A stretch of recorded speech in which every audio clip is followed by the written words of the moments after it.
Assalamualaikum warahmatullahi wabarakatuh. Perkenalkan, nama saya Rida Arisapa dari program studi Sistem Informasi dengan NIM 05438811.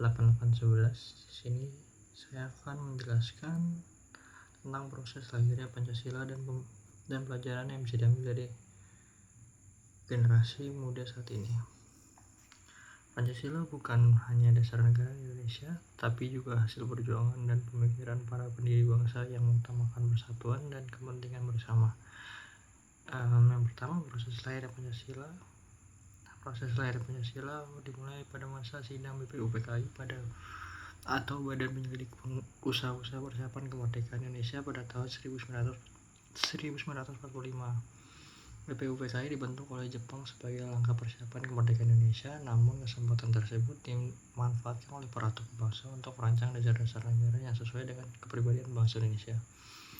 Pada saat itu, kondisi Indonesia masih berada dalam masa penjajahan dan masyarakat sangat menginginkan kemerdekaan. Karena itu, para tokoh bangsa berusaha menyusun dasar negara yang dapat mempersatukan seluruh rakyat Indonesia yang memiliki banyak suku, agama, dan budaya. Sidang pertama BPUPKI dilaksanakan pada tanggal 29 Mei sampai 1 Juni 1945. Dalam sidang tersebut, para tokoh bangsa membahas dasar negara Indonesia yang akan merdeka. Beberapa tokoh menyampaikan pendapatnya, antara lain Muhammad Yamin, Soepomo, dan Ir Soekarno. Pada tanggal 1 Juni 1945, Ir Soekarno menyampaikan pidato tentang dasar negara yang kemudian diberi nama Pancasila.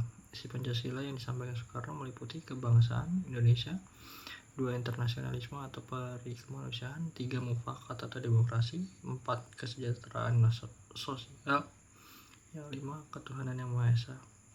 Setelah itu dibentuk Panitia 9 yang menyusun Piagam Jakarta pada tanggal 22 Juni 1945.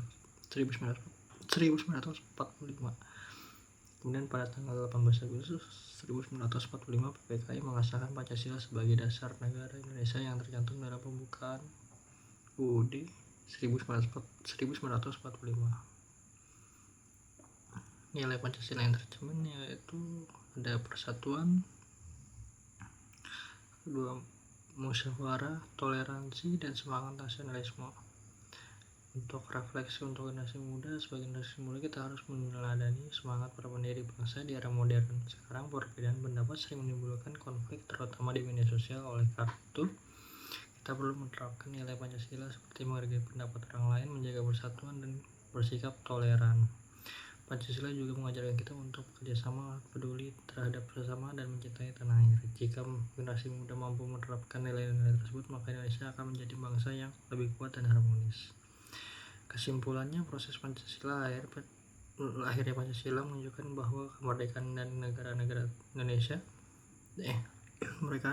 negara Indonesia dibangun melalui perjuangan, musyawarah, dan persatuan.